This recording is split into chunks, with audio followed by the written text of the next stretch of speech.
Salam Bapak Ibu Saudaraku sekalian dimanapun berada saat ini. Renungan pada pagi hari ini yaitu kuatkan dan teguhkanlah hatimu, jangan takut. Terambil di dalam kitab Ulangan pasal 31 ayat 6. Kuatkan dan teguhkanlah hatimu, janganlah takut dan jangan gemetar karena mereka, sebab Tuhan Allahmu dialah yang berjalan menyertai engkau. Ia tidak akan membiarkan engkau dan tidak akan meninggalkan engkau. Kuatkan dan teguhkanlah hatimu, jangan takut adalah kalimat yang sangat dibutuhkan dan dapat memotivasi kita ketika kita sedang menghadapi persoalan. Tuhan memberikan janji supaya kita tidak takut atau gemetar apabila kita mengalami keadaan yang genting atau situasi yang menyulitkan.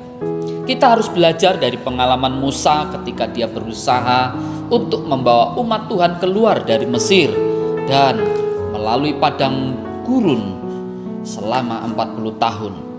Banyak masalah dan pergumulan yang dihadapinya. Berulang kali kita diingatkan dalam Alkitab bahwa kita tidak sendirian. Tuhan dekat dengan kita di setiap masa. Lalu bagaimana supaya hidup kita tetap kuat, teguh, dan tidak takut?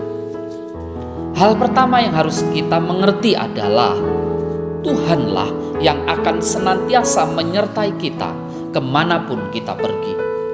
Tuhan ada bersama ketika kita hidup susah. Tuhan ada ketika kita punya banyak.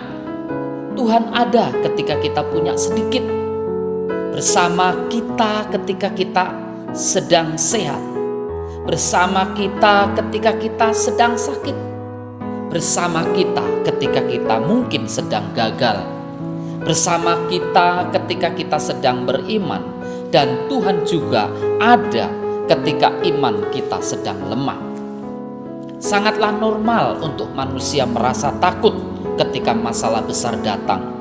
Namun hanya karena kita merasa takut bukan berarti kita harus dikuasai oleh ketakutan itu.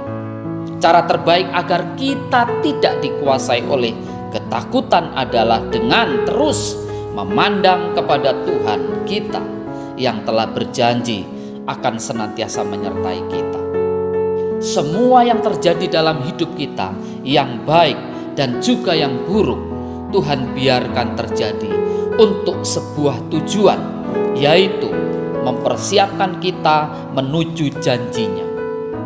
Mari kita menyadari musuh terbesar kita sebenarnya bukanlah raksasa yang ada di hadapan kita, melainkan ketakutan yang ada dalam pikiran kita.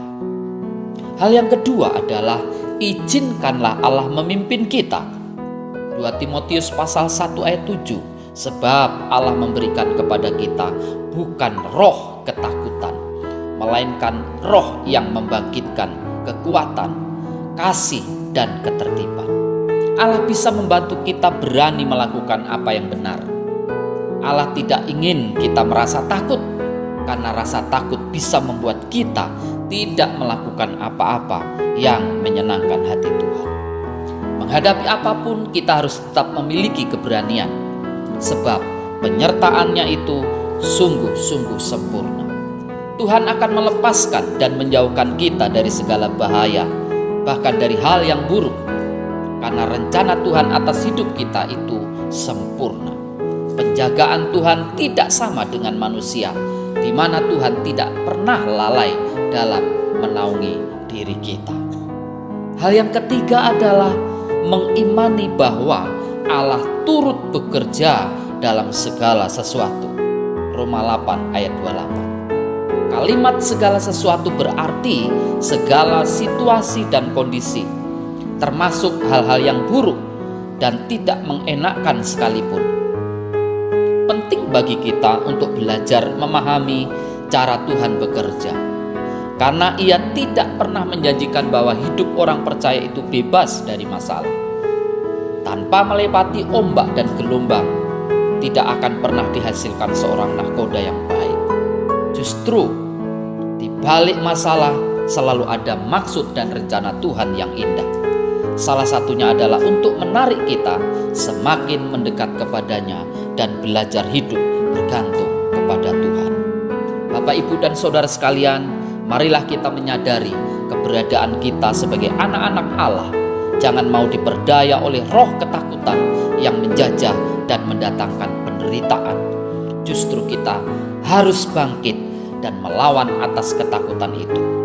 Ujian dan cobaan yang kita alami tidak akan melebihi kemampuan diri kita. Bersama dengan Allah, kita dapat menanggung segala perkara. Amin. Tuhan Yesus memberkati.